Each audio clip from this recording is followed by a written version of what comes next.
Pues allí donde ha dicho el hermano, ahí seguimos, ahí nos quedamos, en el primer libro de Reyes. Vamos a leer solamente un versículo, es el 7, y ahí, si el Señor nos da gracia, aprenderemos algunas lecciones para nosotros. Vamos a leer Primera de Reyes 17, versículo 7. Pasados algunos días, se secó el arroyo porque no había llovido sobre la tierra. Vamos a tener unas palabras de oración al Señor. Señor Dios y Padre, grande es tu nombre y grande es tu misericordia. Te damos gracias porque en todo momento podemos acudir a ti por medio de Cristo, ya sea en nuestros hogares o en el lugar donde nos encontremos. No estamos condicionados a un templo hecho por mano de hombre, ni a un monte, sino a aquellos que tú buscas, adoradores en espíritu y en verdad, que te adoren. Estamos aquí, Padre, te hemos alabado y te hemos bendecido, hemos reconocido tus dones y bendiciones sobre nosotros a lo largo de la semana. Ahora te imploramos que nos hagas bien, que derrames de tu bendición por medio de Cristo a nosotros, trayéndonos palabra, las enseñanzas que necesitamos para que nuestra mente sea transformada, renovada a través de tu palabra y tu espíritu, y podamos así, Señor, ordenar nuestras prioridades y nuestra fe sea fortalecida y también nuestra obediencia a ti.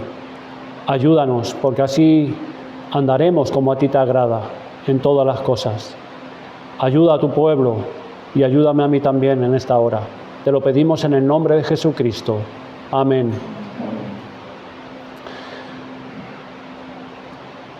El domingo pasado vimos algunas lecciones que se pueden deducir al mandar Dios a Elías a este lugar de Querib para ser alimentado por cuervos. Consideramos lecciones acerca de Dios, de su persona, cómo sus designios y caminos son inescrutables, que no los podemos entender con la razón. Soberano en su poder es Dios y fieles sus promesas. Y consideramos también acerca de los tratos de Dios para con su pueblo, unas lecciones, cómo su voluntad se manifiesta sobre sus hijos progresivamente. No es todo de una vez, sino paulatinamente y progresivamente. Y cómo la disciplina de la soledad nos muestra algunas cosas acerca de nuestra propia reputación, la sumisión, la fe, la comunión con Dios y también acerca del sustento de Dios sobre sus hijos. Pero aquí no se acaba el trato de Dios con Elías en el arroyo, sino que todavía había algo más que Dios quería tratar con Elías. Dios le había dicho al profeta que en ese lugar lo sustentaría con agua, pan y carne. Y así fue. Pasaron los días y tuvo todas sus necesidades cubiertas, hasta que empezó a notar que el caudal del agua menguaba y se secó. Pero Dios le había dicho que estuviera allí, que no se moviera de allí. Veamos el texto que acabamos de leer. Dice, pasados algunos días. La idea sería mejor al cabo de los días o aconteciendo andando en el tiempo, lo cual nos habla de unos días. Lo cual no nos habla de unos días, sino más bien después de un periodo de tiempo, que algunos han aludido por otros pasajes paralelos como después de un año aproximadamente. Es decir, al final de un periodo concreto de tiempo. No sabemos cuál es ese periodo, pero desde luego no son unos pocos días. Y durante ese periodo de tiempo, lo que pasó es lo que se narra ahí, es decir, lo que se recoge no aconteció de un día para otro, sino algo que vino caminando hasta que se presentó. No que de repente el arroyo se secó y cuando Elías fue a buscar agua, tuvo la sorpresa de que ya no había agua. No, sino que él veía que se iba a quedar sin agua. el medio habitual, la forma normal de sustento del profeta que Dios le había señalado, se estaba secando. Y da la razón, porque no había lluvia. Es decir, no fue una intervención concreta y determinada de Dios para secar el arroyo, sino indirecta. Como no llovía por el juicio de Dios contra Israel, ese arroyo se secó. Dios detuvo las lluvias por la oración de Elías, y de entre las muchas consecuencias hubo esta. Así que esta es la situación en la cual estamos en el pasaje. En el versículo 1 de nuestro texto, Elías le dice al rey Acab lo que pasará. Versículos 2 y 3, Dios le da instrucciones respecto a dónde se tiene que retirar por un tiempo y allí sería sustentado. Versículo 2, y vino a él palabra de Jehová diciendo, versículo 3, apártate de aquí y vuélvete al oriente y escóndete en el arroyo de Querit que está frente al Jordán. Pero al cabo de unos meses, Elías percibe algo extraño. En ese lugar donde le había dicho Dios que permaneciese para ser sustentado, resulta que ve que se le agota lo esencial, el agua. Y esto como consecuencia del trato de Dios con Israel. Los cuervos seguían trayendo el alimento, pero lo más esencial en el desierto, esto es el agua, empezaba a escasear. ¿Qué lecciones, hermanos, podríamos sacar ahora de aquí en el trato de Dios con el profeta? Recordar que el gran conflicto que está detrás de todo este relato es el siguiente: ¿es Jehová Dios de Israel o es Baal? Ese es el conflicto en todo este pasaje hasta el capítulo 18, 19. Dios quiere vindicar su nombre y mostrar su gloria por cuanto Él es Jehová, el Dios de Israel. Pero hará esto por medio de un instrumento, Elías, el cual en el Monte Carmelo, en el capítulo 18, que ya veremos, aclarará delante de todo el pueblo quién es Dios en Israel y dará un tremendo golpe a los falsos profetas. Pero antes de que Elías pueda hacer esto, tiene que desarrollarse en él una serie de aspectos espirituales. Y es eso lo que está haciendo a Dios aquí con él, con el profeta. De manera que la gran tarea de Dios para realizar sus propósitos en la historia de la redención, conforme ha revelado en las Escrituras, pasa primero que nada por preparar previamente a los instrumentos que empleará para realizarla. El gran trabajo de Dios es hacer grandes hombres y mujeres, pero grandes no según la mentalidad de los hombres y como lo estima este mundo en el cual vivimos, sino grandes para realizar lo que Dios ha pensado realizar entre nosotros. Son esos vasos para usos honrosos que no se encuentran por generación espontánea, sino que tienen que ser preparados.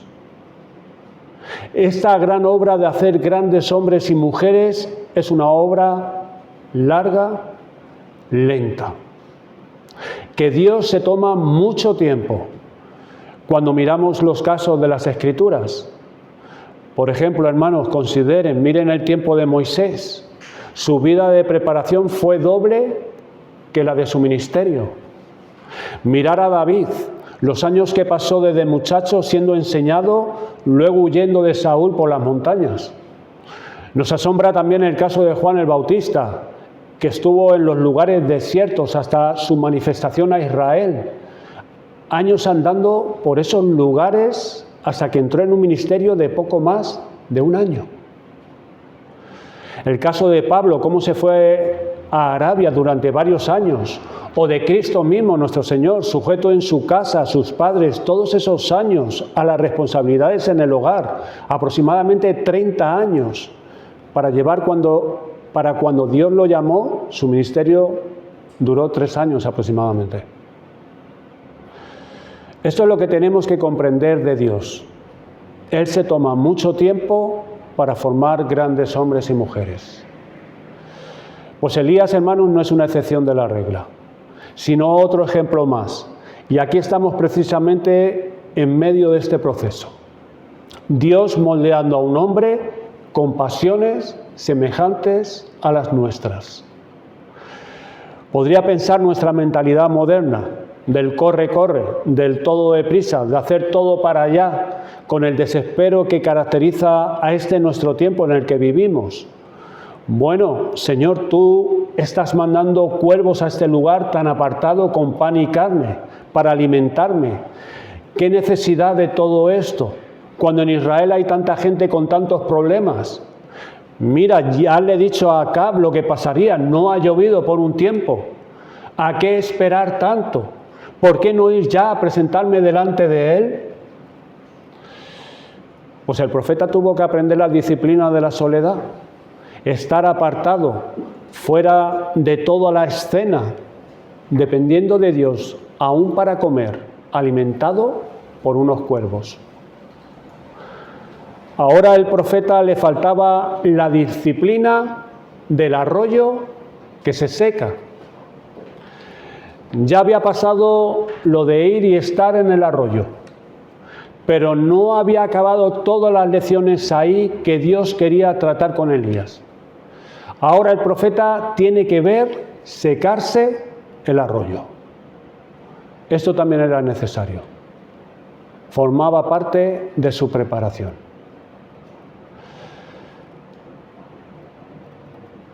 Vamos a considerar algunas lecciones.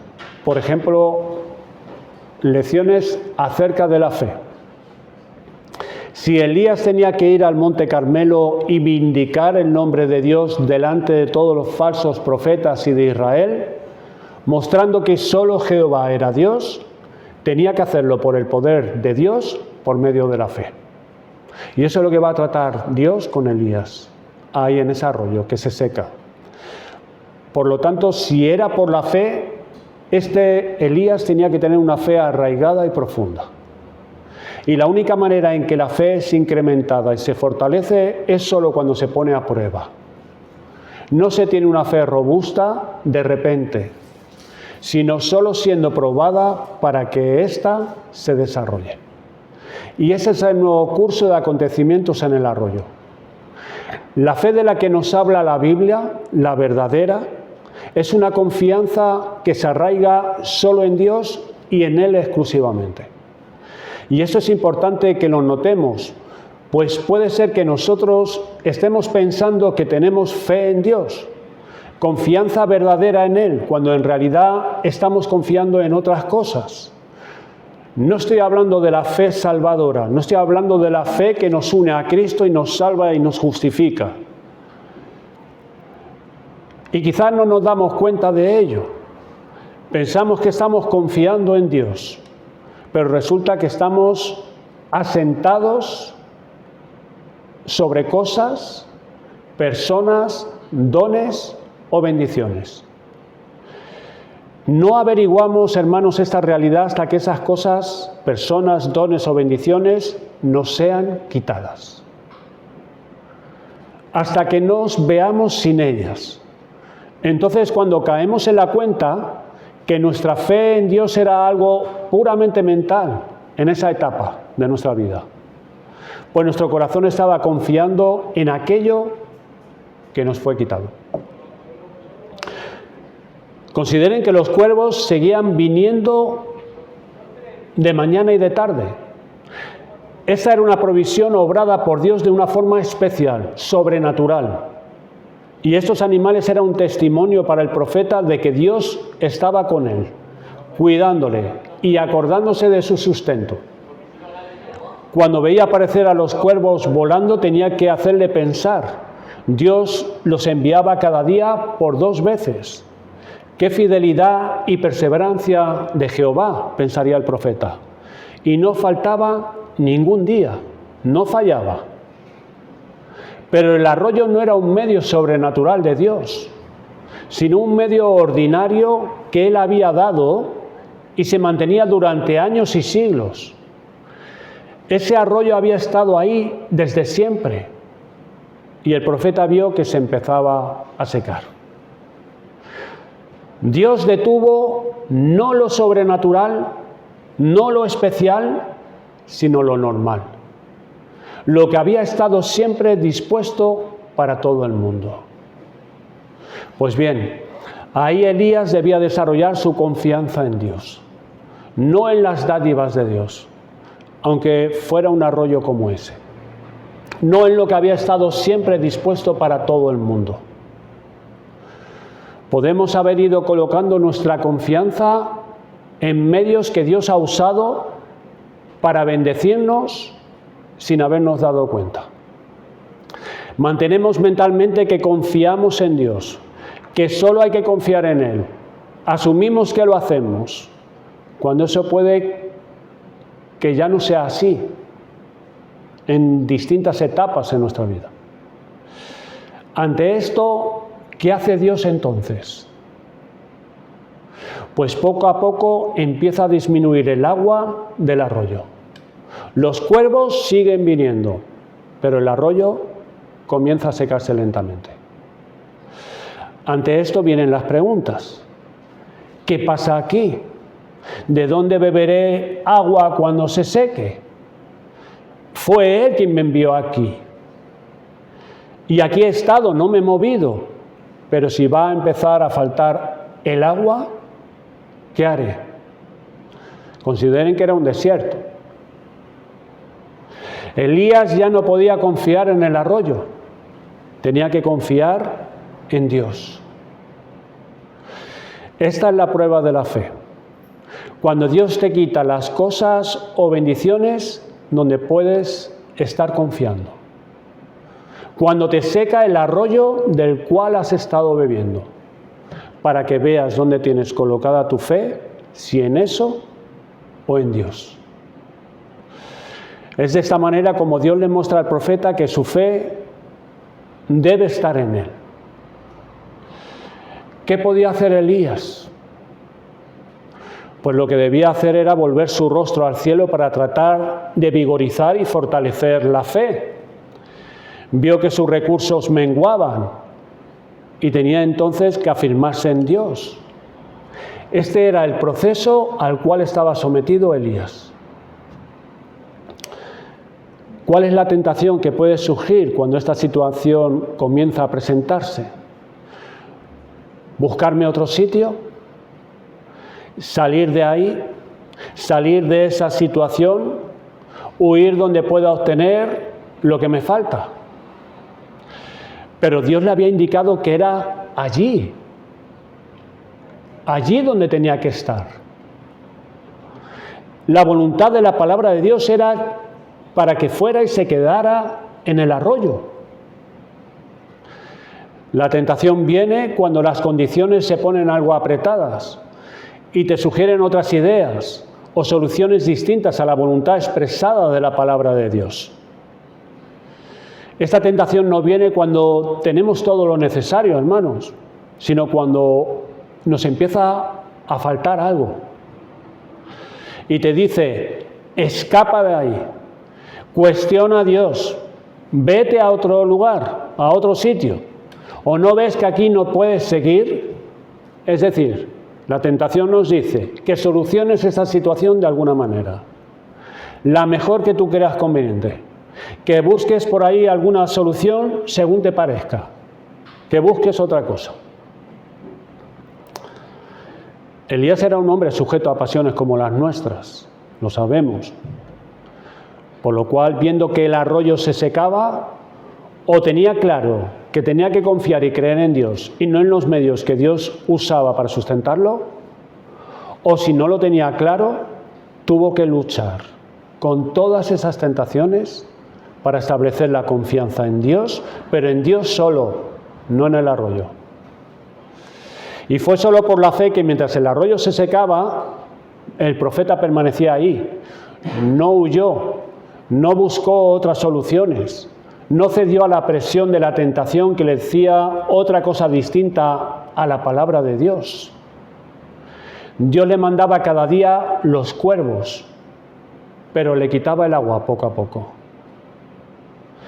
Y él tenía que esperar ahí la dirección de Dios y no las soluciones que a él se le ocurriera. Ahora toda esta parte del sermón van a ser aplicaciones de lo que acabamos de ver. Hermanos, han venido, estamos, o quizás está a las puertas, que en nuestras vidas como hijos de Dios, Él quiera enseñarnos algunas lecciones en cuanto a la fe.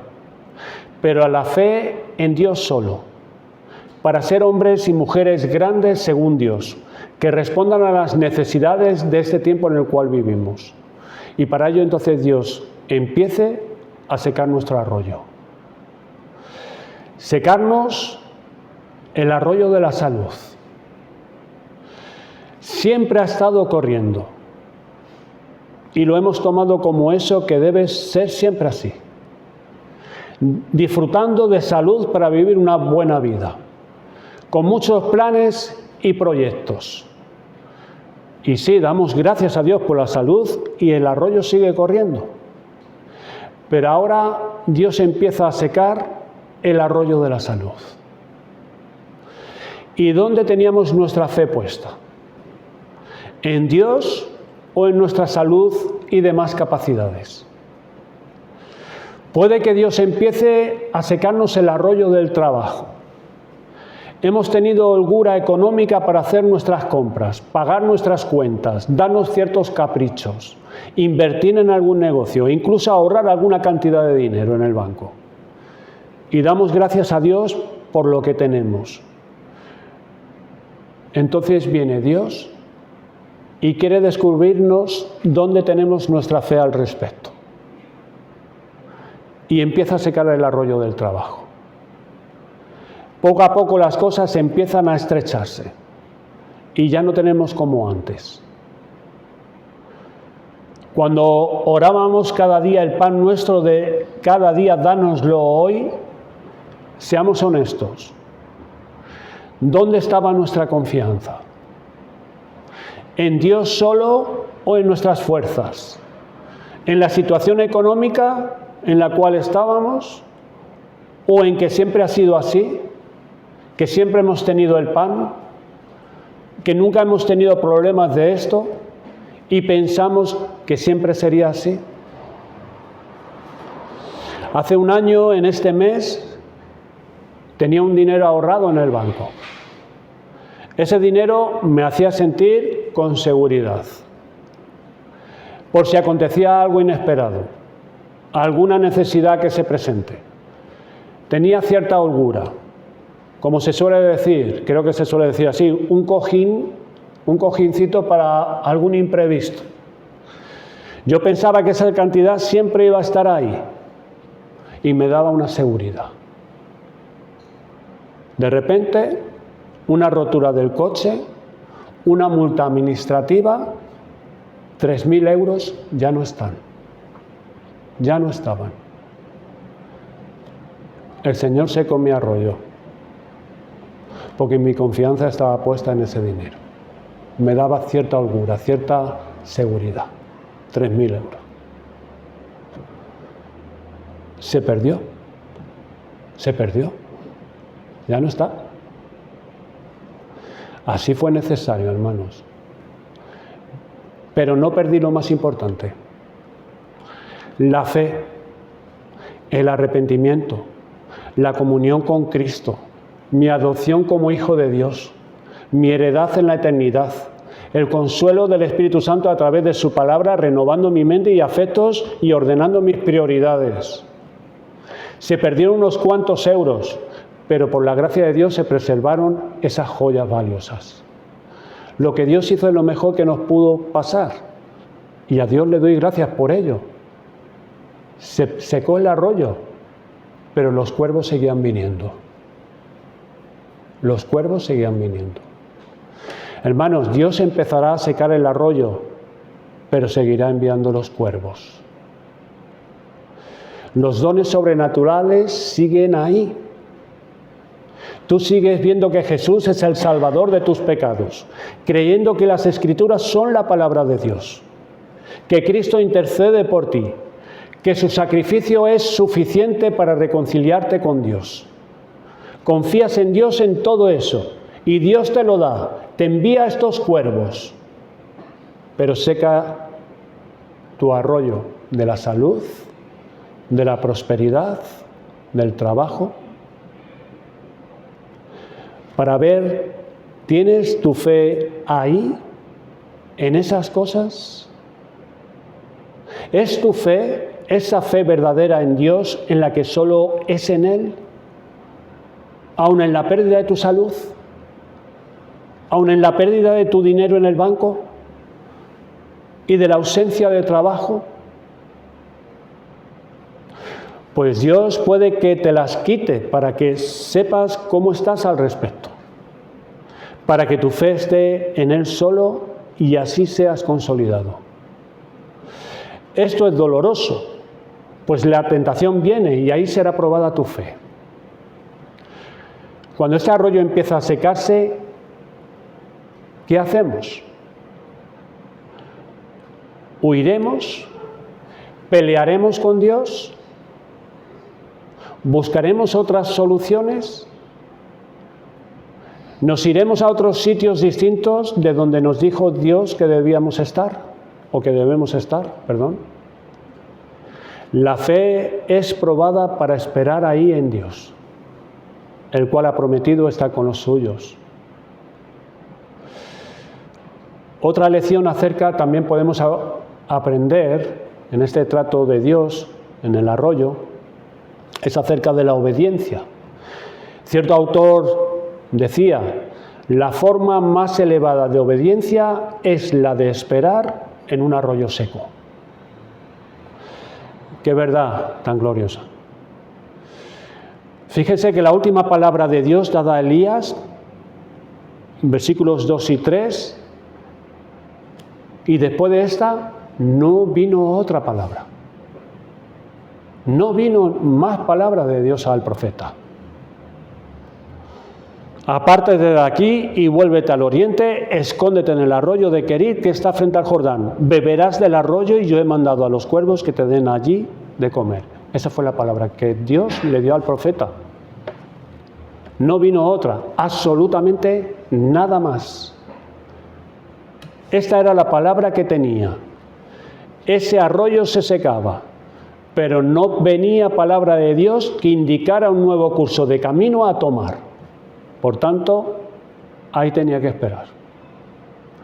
Cada día diría el profeta, ¿vendrá hoy palabra de Dios para mí? Dios no le había dado un programa a seguir. Mira, te irás al arroyo y cuando empiece a secarse, entonces vas para este otro lugar y cuando ahí venga esta otra dificultad, vas y sales de allí, te vas a ese lugar. No. ¿Qué vida más agradable e intensa sería esa? Cuando ya por aquí se ponga mal, voy para allá. Pero no, la voluntad de Dios se revela en forma paulatina. Se le había dicho el primer paso y ya está. Tenía que ir al arroyo y allí debía esperar. Y este se secó. Y allí debía estar por cuanto no se le había dado otra palabra. Además de la fe, también es probada la obediencia. La prueba de la obediencia se desarrolla y amolda todo nuestro ser por el uso y el ejercicio de ella. Allí leemos en Hebreos capítulo 5, versículo 8, nos habla de Jesucristo, que aunque era hijo, por lo que padeció aprendió la obediencia. Aprender la obediencia, eso es una actitud, no solo un acto. Es una actitud. Allí donde Dios nos manda para sostenernos, allí permaneceremos por la obediencia. Cuando situaciones difíciles se presentan en la iglesia y hay que afrontar esos conflictos, querremos ir a otro lugar para salir de apuros cuando el arroyo se seque, pero permaneceremos en el sitio indicado y asignado por Dios por la obediencia, porque Él no ha dado otra palabra. ¿Cómo se puede ceder a esta tentación en el ministerio cuando el arroyo de la aceptación y la popularidad o ciertas bendiciones en la iglesia hacia ese ministro se empiezan a secar? Porque Dios lo ha hecho así en otros hombres. que está en el ministerio y puede que éste quiera huir a otro lugar, buscar esas cosas, en lugar de buscar y esperar la confirmación de la palabra y la voluntad de Dios, allí, en ese lugar. O cuando a algunos en la iglesia local empieza a secarse el arroyo de sus amistades, o ciertas bendiciones, o cosas que habían en la iglesia, y en vez de buscar y esperar la dirección de la palabra de Dios, quieren salir a buscar esas cosas en otro lugar, sin esperar la dirección de Dios, aun estando en la iglesia local. Están impacientes y no quieren pasar sin eso, en el arroyo que se está secando.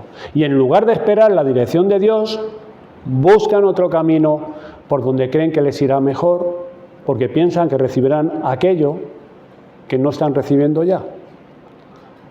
O cuando los padres empiezan a ver que el arroyo del trabajo se empieza a secar, huyen a donde primero se les ocurre, sin esperar la palabra de Dios. Y no les importa hipotecar su vida espiritual y el de su familia, el cuidado espiritual de su familia y la adoración en el día del Señor, y eligen cualquier lugar con tal de que haya trabajo allí. ¿Por qué? Porque quieren salir de ese apuro ya y no esperan que venga palabra de Dios. Y se van a otro lugar sin haber una iglesia doctrinalmente sana. Y si encuentran una iglesia, quizás la adoración no es la que ellos estaban recibiendo y dando al Señor. El arroyo que se seca prueba nuestra obediencia. Dios nos dijo que teníamos que ir ahí y permanecer ahí, aunque las cosas se pongan difíciles y escaseen los recursos. ¿A quién obedeceremos?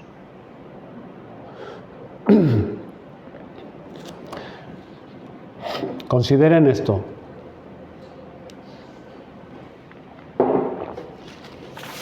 Si Dios había dado palabra a Elías para ir a ese arroyo, nada lo liberaría de ese arroyo sino por la palabra de Dios. Nada lo eximía de allí. Eso no estaba condicionado por nada, aunque se secara el arroyo, aunque se viera en apuros. Dios le había dicho que era allí donde debía permanecer. Y no hay nada con más autoridad que la palabra de Dios. Solo la palabra de Dios lo liberaría de estar allí. Nosotros decimos, hermanos, que las Sagradas Escrituras es la palabra de Dios, que solo la Biblia es la palabra de Dios, y bien decimos. Es la palabra de Dios con plena autoridad en fe y conducta. Pero cuando nos vemos en apuros, podemos caer en la tentación de condicionarla a nuestras necesidades.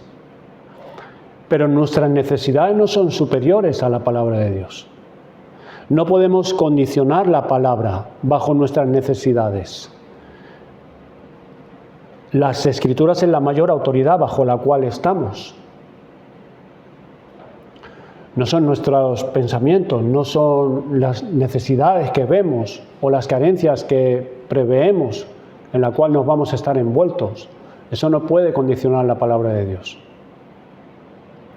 Así es como debemos de ver nuestras obligaciones y responsabilidades en nuestra casa, en nuestra vida, en la iglesia, en el trabajo, cuando estas obligaciones y responsabilidades están marcadas y definidas por la palabra de Dios. Debemos entonces de sujetarnos a ella, y nada nos podrá librar de esta obligación sino solo por la palabra, que aplicada correctamente en otra situación nos indica otro curso a seguir. Por ejemplo, hay que obedecer y honrar a los jefes y a los encargados en el trabajo. Esta es la dirección clara en la Escritura. Y nada nos liberará de esto sino cuando la palabra nos indique en algún caso determinado que esto no puede ser así. Todo lo comprendemos. Pero es por la palabra de Dios. Una última y tercera lección que nos enseña el Espíritu Santo en este pasaje es con respecto al juicio de Dios. Es acerca de la fe, de la obediencia y del juicio de Dios. ¿Por qué se secó el arroyo? Segunda parte del versículo 7. Porque no llovía. ¿Y por qué no llovía? Por el juicio de Dios sobre Israel. Dios quiere mostrar que Baal no es el Dios de la fertilidad. Y para ello empieza a tratar con Israel privándolo de la lluvia. Y allí podemos ver a Elías sufriendo en cierta medida lo que Dios estaba haciendo caer sobre esta nación. Elías estaba bajo el favor de Dios, así como Esteban en esta mañana. Buscaba el reino de Dios y su justicia. Pero el profeta padecía personalmente algo de los juicios de Dios sobre este pueblo. Hay un gran principio aquí para los hijos de Dios. Los hijos de Dios no están ajenos completamente de los juicios que Dios puede atraer sobre esas naciones donde viven. No estamos ajenos completamente al juicio de Dios. Miren en Jeremías 45, versículos del 2 al 5. Vemos ahí un mensaje de Dios a Jeremías para que se lo diera a Baruc.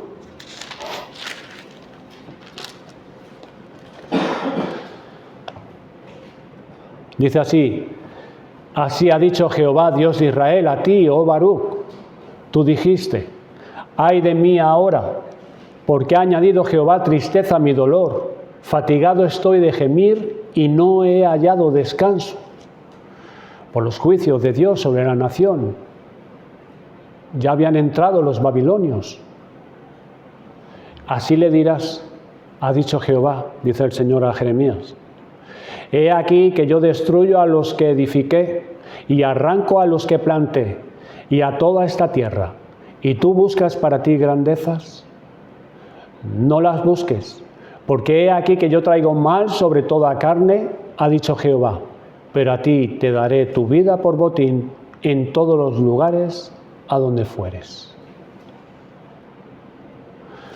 Ahí estaban Jeremías, Baruc y un remanente pequeño de hombres y mujeres justos, sufriendo igual que el resto del pueblo las consecuencias del juicio de Dios sobre la nación. La gran diferencia se encuentra en los efectos y resultados de estas medidas y juicios de Dios. Mientras que en la gente incrédula, ajena a Dios, produce más dureza, rebelión y blasfemia contra Dios, el mismo juicio en los hijos de Dios produce toda una ocasión para crecer y desarrollarse espiritualmente y hacer que avance el reino de Dios. Esto lo vemos en Elías.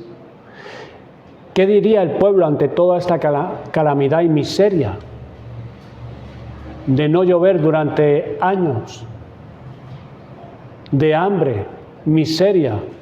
¿Qué diría el pueblo?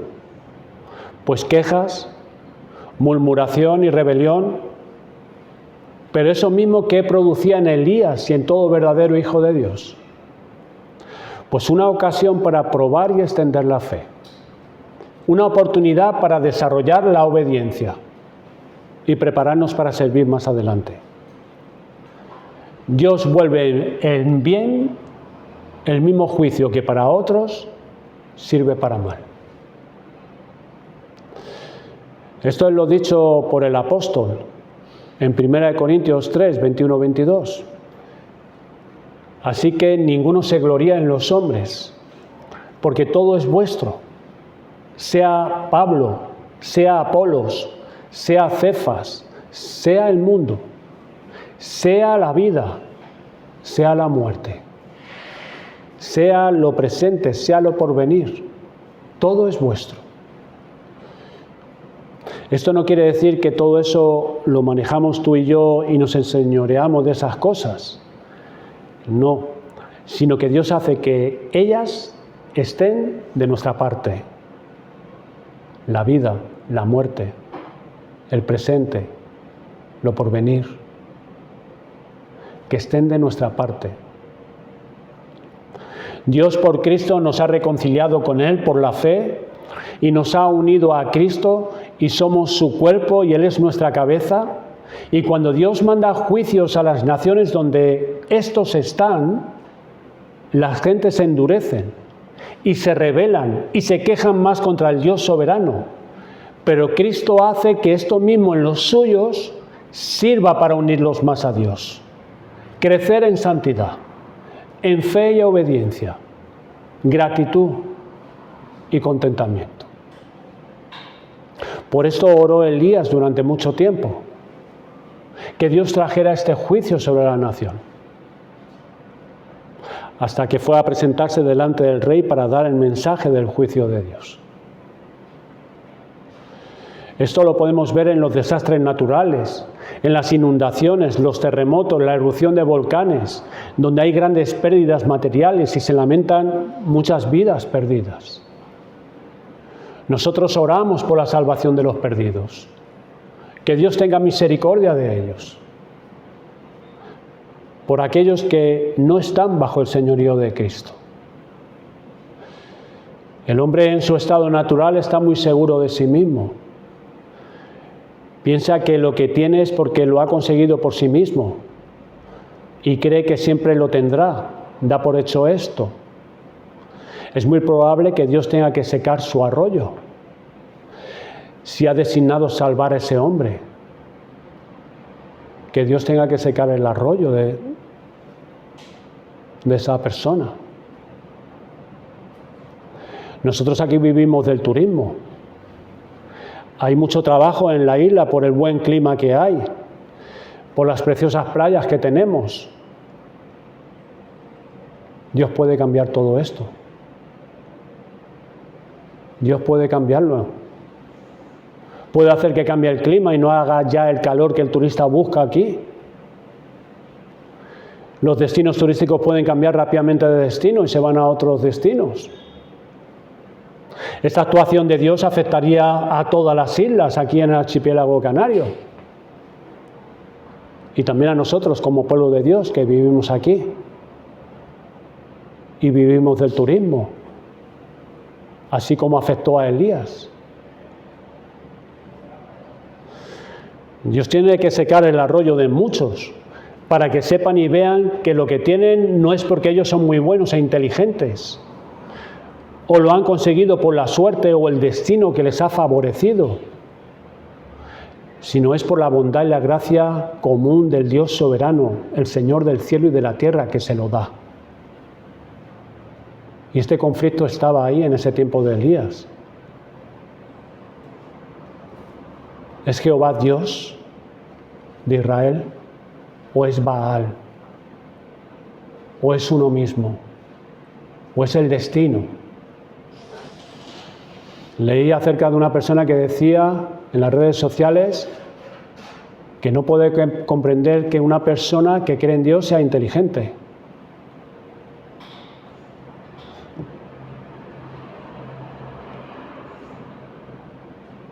Pues Dios tiene que secar el arroyo de la prosperidad, la seguridad, y derribar así las ideas y argumentos de los hombres para que estos se vuelvan a Jesucristo. ¿Has considerado orar así por tus familiares? Que Dios seque su arroyo, en lo cual ellos están confiando. Es así como yo he empezado a orar por mis familiares y compañeros de trabajo. Señor, haz lo que tengas que hacer. Haz lo que tengas que hacer. Seca el arroyo, ya sea de la salud, ya sea de la prosperidad o el trabajo. Haz lo que tengas que hacer. Vindica tu nombre.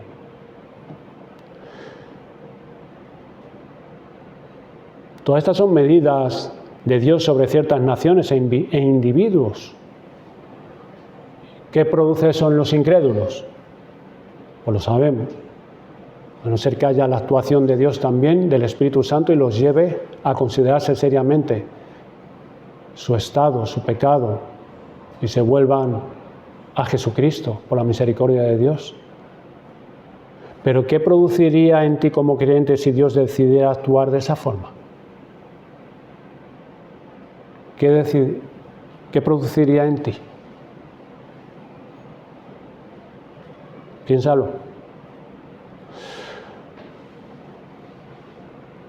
Para algunos estos juicios de Dios será para endurecerlos y sigan impenitentes, me refiero a los impíos. Y a otros para buscar más a Dios y servirle, me refiero al pueblo de Dios. Leemos en Apocalipsis 22, del 11 al 12, el que es injusto, sea injusto todavía. Tiene una connotación del juicio de Dios, del regreso de Cristo, su juicio. Y dice así, el que es injusto, sea injusto todavía. Y el que es inmundo, sea inmundo todavía. Y el que es justo, practique la justicia todavía. Y el que es santo, santifíquese todavía. He aquí, yo vengo pronto. Y mi galardón conmigo para recompensar a cada uno según sea su obra. Miren, hermanos, en nuestra nación, Dios puede endurecer a los gobernantes de España, siendo hombres sin escrúpulos. ¿Aún más? Nos preguntamos. Sí, aún más. Dios puede hacerlo. Aún puede endurecerlos más, dados a la prevaricación y a la estafa, y entregando a sus habitantes a pasiones vergonzosas por las leyes que aprueban. En Romanos 1:26, ahí vemos la revolución sexual que vemos es un juicio de Dios sobre la humanidad, sobre toda una sociedad.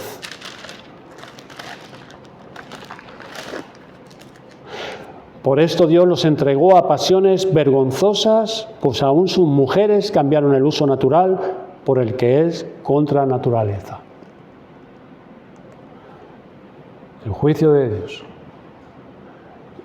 Romanos 1:28. Y como ellos no aprobaron tener en cuenta a Dios, Dios los entregó a una mente reprobada para hacer cosas que no convienen. Y ahí empiezan, estando atentados de toda injusticia, fornicación, desobediencia a los padres, quitando de la educación los principios fundamentales y poniendo a la gente bajo tal influencia que se eduquen sin un concepto de la disciplina, del respeto de la autoridad, del aprecio a los padres, inclinados a la violencia. ¿No es eso lo que vemos aquí en nuestra nación y lo que sufrimos nosotros también? A los amigos que están sin Cristo, a aquellos que escucharán este mensaje, mi deseo es que Dios seque tu arroyo. Dios lo seque. Dios seque tu arroyo. El arroyo de la justicia propia, de tus ideas tan altas de ti mismo, para que vayas a Jesucristo, quien es la fuente de la vida eterna. Que el Señor seque aquello que has tenido siempre para que vayas a Él. Para que vayas a Él. Hermanos, qué tremenda oportunidad esta, que en medio de una sociedad con tal desorden y tan gran decadencia moral, nosotros demos testimonio de las riquezas de Dios en Cristo, de la bendición tan grande que es vivir una vida de santidad, de la gran ganancia que es la piedad. Es por medio de estar ahí donde Dios nos ha dicho que estemos, que la fe y la obediencia se fortalece y Dios nos prepara para que le sirvamos más adelante. Sufrimos las consecuencias de los tratos y juicios de Dios sobre esta nación, pero ¿cómo esto puede ser en nosotros una oportunidad para el avance del reino de Dios en nosotros y a través de nosotros? Termino con un versículo en Lamentaciones 3, 25 y 26. Si Dios te ha puesto en el arroyo y estás viendo que empieza a faltar el agua, Bueno es Jehová a los que en Él esperan, al alma que le busca. Bueno es esperar en silencio la salvación de Jehová. Que el Señor nos ayude, hermanos, a guardar esto.